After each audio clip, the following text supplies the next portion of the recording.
Bi, baca di WA dulu, Bi.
Ah,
Bi, tolong screenshot, Bi.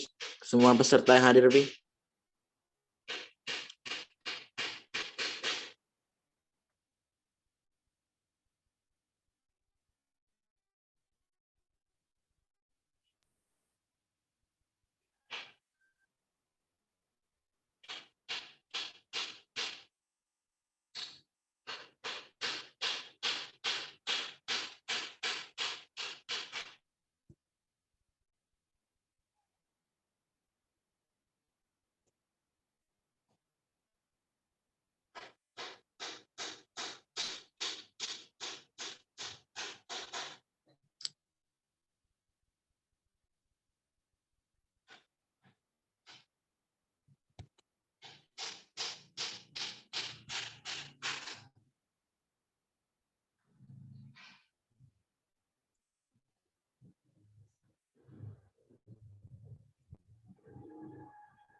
Haleluya mana? Baru dikit yang masuk ini. Ya udah nggak apa-apa, Pi. Mulai aja sekarang, Pi. Siapa nih? Mas ya? Nggak apa-apa. Masuk duluan, Mas. Kan, Mas, ini kan udah di-record.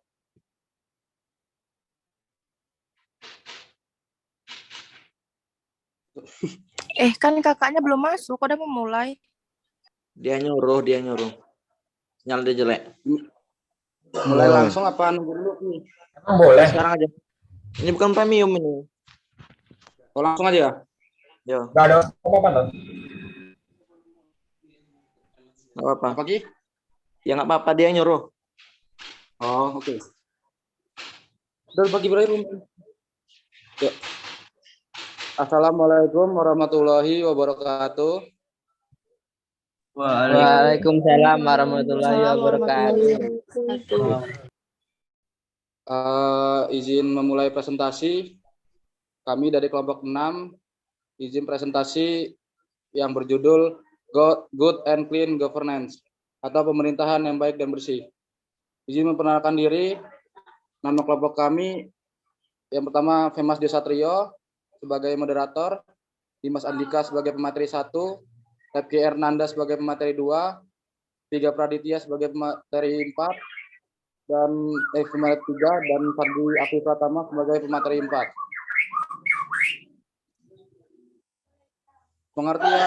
Pengertian Good and Clean Governance. Istilah Good and Clean Governance merupakan wacana baru dalam kosakata ilmu politik. Ia muncul pada awal 1990-an secara umum. Pengertian Good and Clean Governance adalah segala hal yang terkait dengan tindakan yang bersifat mengarah, mengendalikan, atau mempengaruhi urusan politik untuk mewujudkan nilai-nilai tersebut dalam kehidupan sehari-hari. Baik, selanjutnya akan dibacakan oleh Tiga Praditya.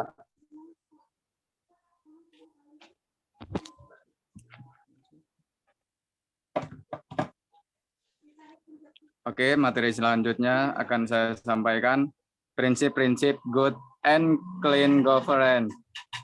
Menurut Kumorotomo 2010, untuk merealisasikan pemerintahan yang berprofesional dan akuntabel yang berdasarkan pada prinsip-prinsip good and clean governance, lembaga administrasi negara merumuskan 9 aspek fundamental, yaitu partisipasi, kedua penegakan hukum, ketiga transparansi,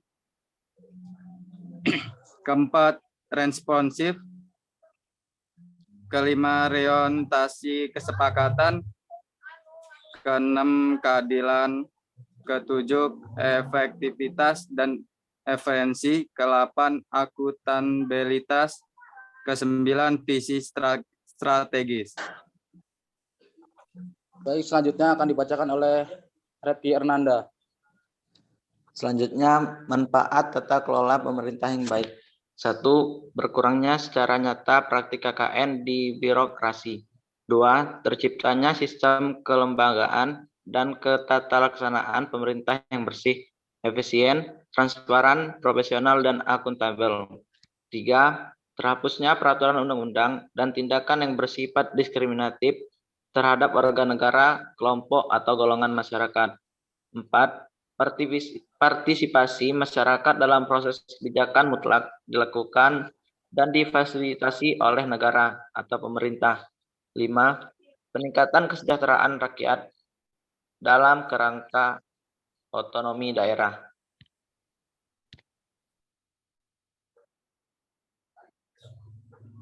Baik, selanjutnya akan dilanjutkan oleh Fadli Afif Pratama.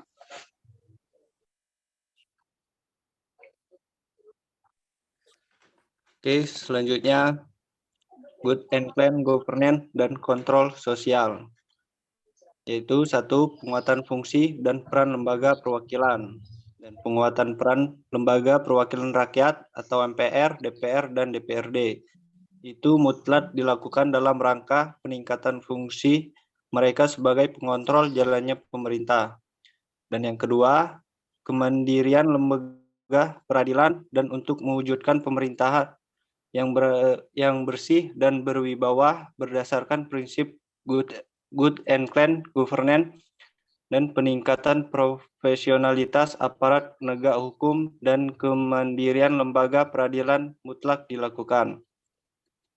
Dan yang ketiga, profesionalitas dan integritas aparatur pemerintah, yaitu perubahan aparatur negara dari birokrasi elitis menjadi birokrasi populis atau pelayanan rakyat, yang harus dibarengi dengan peningkatan profesionalitas dan integritas moral jajaran birokrasi pemerintah.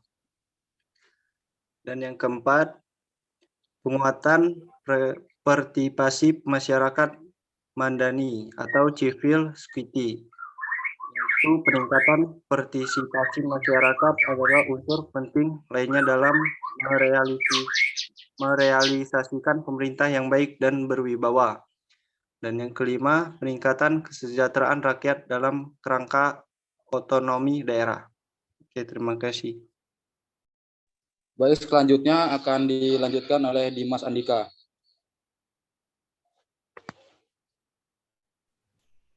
Baik, selanjutnya ada upaya mewujudkan good and clean governance di Indonesia. Untuk melaksanakan prinsip good governance and clean government, maka pemerintah harus melaksanakan prinsip-prinsip akuntabilitas dan pengelolaan sumber daya secara efisien. Yang pertama itu ada integritas pelaku pemerintahan.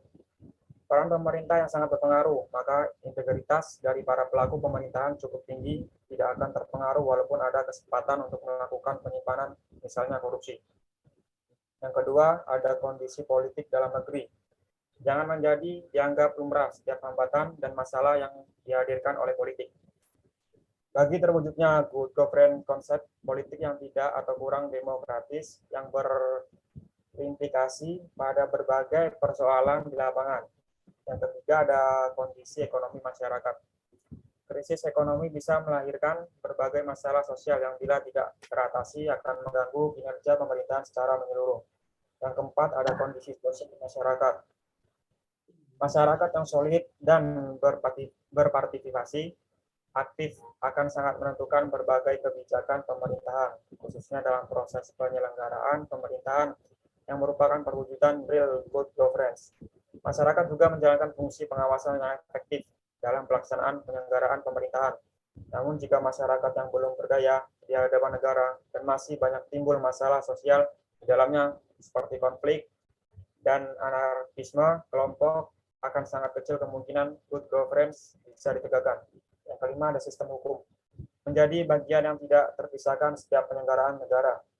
Hukum merupakan faktor penting dalam penegakan good governance. Kelemahan sistem hukum akan berpengaruh besar terhadap kinerja pemerintahan secara keseluruhan. Good governance tidak akan berjalan dengan baik di atas sistem hukum yang lemah. Oleh karena itu, penguatan sistem hukum atau reformasi hukum merupakan kebutuhan mutlak bagi terwujudnya good governance. Terima kasih. Baik, selanjutnya kita akan memulai sesi tanya jawab. Yang ingin bertanya silakan untuk angkat tangan. Izin bertanya. Ya, Najwa.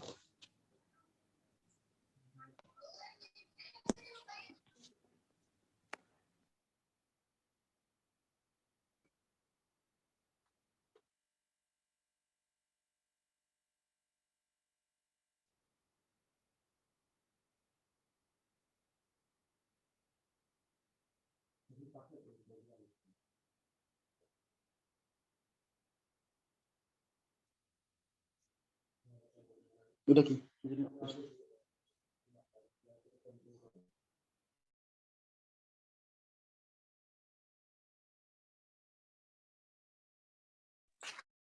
Saya Najwa Sivalira, izin bertanya. Baik, apa Najwa? Gara-gara kelompok dosen, aku jadi kayak Permasalahan apa saja yang dihadapi dalam melaksanakan good governance? Terima kasih. Ya, baik. Apakah ada yang ingin bertanya lagi?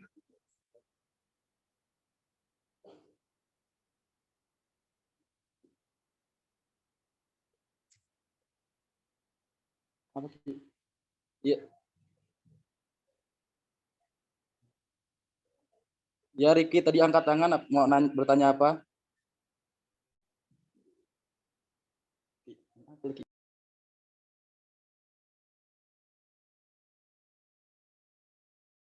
Ya, Riki, ingin bertanya apa?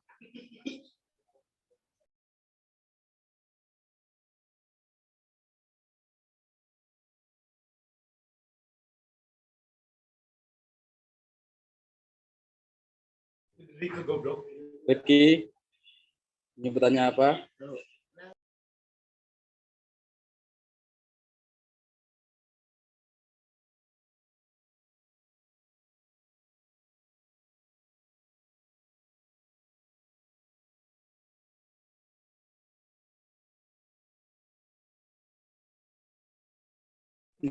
Baik, dokter. Yang lain, apakah masih ada yang ingin ditanyakan?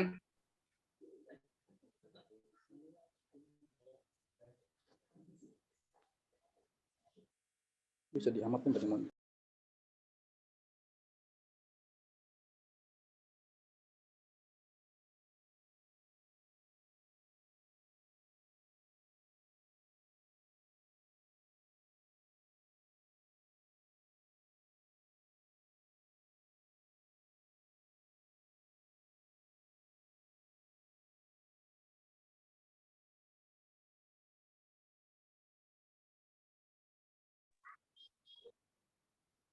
Tuh Niko tuh. Oke, baik Niko. Ingin bertanya apa? Assalamualaikum warahmatullahi wabarakatuh. Waalaikumsalam. Waalaikumsalam warahmatullahi wabarakatuh. Izin bertanya, kenapa good governance tidak terlaksana dengan baik di negara Indonesia? Niko, pertanyaannya akan kami tangguhkan. Silakan, ini yang dari ada yang ingin bertanya lagi?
Cukup 2 aja, Boy. Nggak ada yang mau nanya lagi apa nih?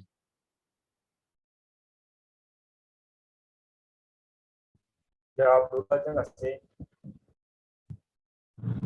Iya, jawab aja dulu.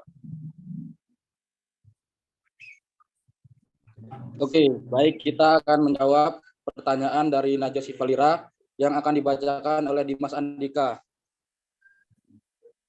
Baik, saya akan menjawab pertanyaan dari Najwa Sivalira. Permasalahan apa saja yang dihadapi dalam melaksanakan good governance?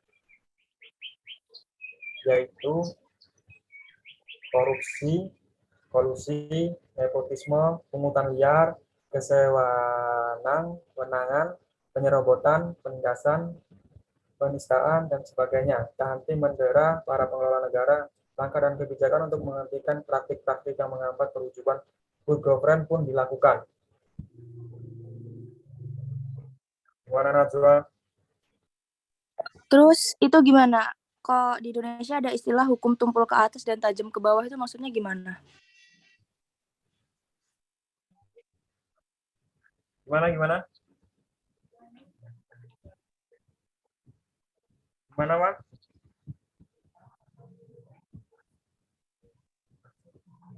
Hah?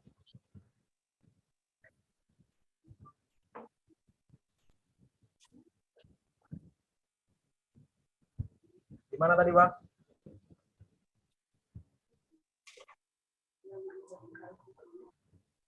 Kenapa di Kenapa? Indonesia itu ada istilah tumpul ke atas, hukum itu tumpul ke atas, tapi tajam ke bawah. Itu maksudnya gimana?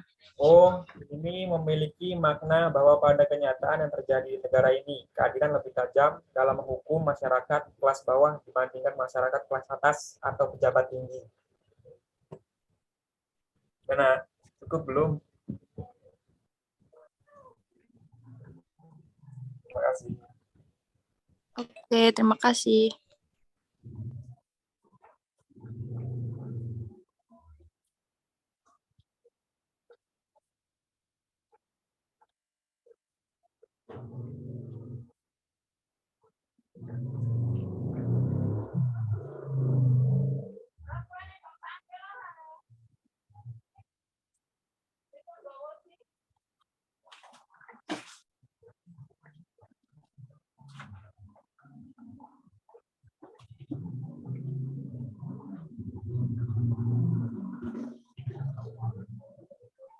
Baik, Maulana Abitama, apakah ada yang ditanyakan?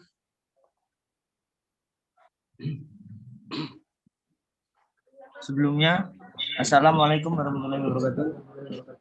Izin bertanya, Waalaikumsalam warahmatullahi wabarakatuh. Waalaikumsalam warahmatullahi wabarakatuh. ketika 9 aspek fundamental hilang salah satunya, apakah masih bisa dikatakan profesional dan akuntabel?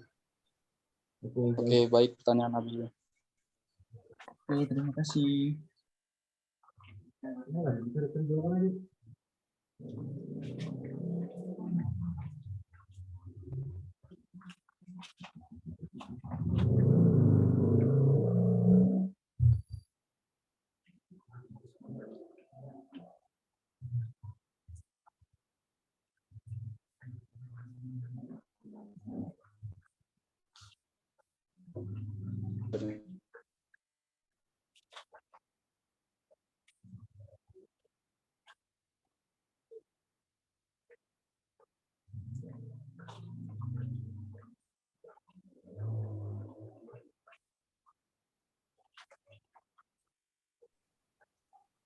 Baik, saya akan menjawab pertanyaan dari Nico Patrick. Mengapa good and governance belum terlaksana di Indonesia? Adapun kendala tersebut terdapat dua faktor, yaitu faktor internal dan faktor eksternal. Jadi faktor internal itu kurangnya pemahaman pada aparatur terhadap prinsip-prinsip good governance dan fasilitas yang kurang memadai. Kurangnya disiplin aparatur di waktu jam kerja. Dan sedangkan faktor eksternal adalah kurangnya prinsip masyarakat, kurangnya pengawasan dari pemerintah, dan dari keterbatasan anggaran dalam memenuhi kebutuhan fasilitas pelayanan. Baik, Niko, apakah puas dengan jawabannya?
MU.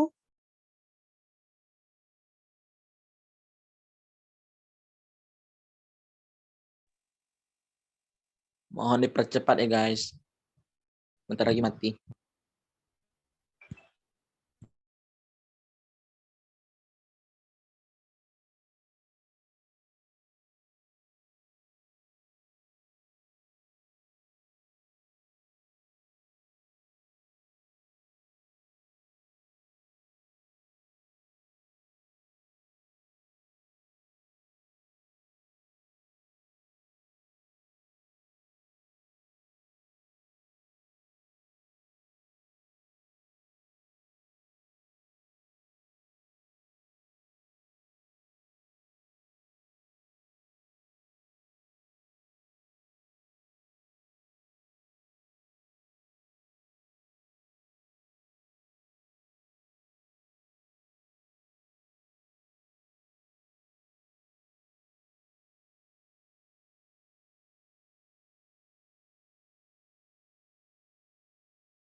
Baik, saya akan menjawab pertanyaan dari Maulana Abitama. Jadi jika tidak ada salah satu aspek fundamental, maka jalannya pemerintahan ini akan kurang efektif, efisien, dan jujur. Karena salah satu dari 9 aspek itu merupakan hal yang sangat penting pada penerapan good and clean governance. Gimana Abi, apakah jawaban ini membantu? Ya, bisa. Terima kasih. Baik, apakah ada yang ingin bertanya lagi? Cukup kayaknya kan. Ini habis. Cukup ya. Baik, saya akan menjelaskan kesimpulan. Jadi good and governance itu didefinisikan sebagai suatu kesepakatan menyangkut pengaturan negara yang diciptakan bersama oleh pemerintah, masyarakat, dan swasta untuk mewujudkan kepemerintahan yang baik secara umum. Dalam menciptakan tata pemerintahan yang baik sangat tergantung dari 3 lembaga yang menyusun governance tersebut, yaitu pemerintahan, dunia usaha, dan masyarakat. Ketiga domain itu harus saling berinteraksi antara satu dengan yang lainnya. Ketiga lembaga ini harus menjaga kesinergian dalam rangka mencapai tujuan, karena ketiga domain ini merupakan sebuah sistem yang saling ketergantungan dan tidak dapat dipisahkan. Dikategorikan pemerintah yang baik jika pembangunan ini dapat dilakukan dengan biaya yang sangat minimal menuju cita-cita kesejahteraan dan kemakmuran, memperhatikan hasil dengan indikator kemampuan ekonomi rakyat meningkat, kesejahteraan spiritualitas meningkat dengan indikator masyarakat, rasa aman, tenang, bahagia, dan penuh kedamaian. kalau jalan injak bumi, kalau terbang injak awan. Sekian presentasi dari kami. Mari semua tepuk tangan.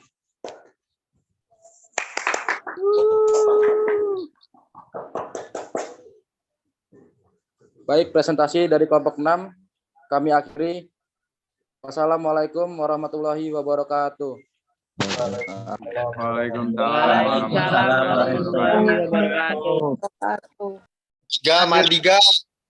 Woi, Viga. Ini saya record, Bi.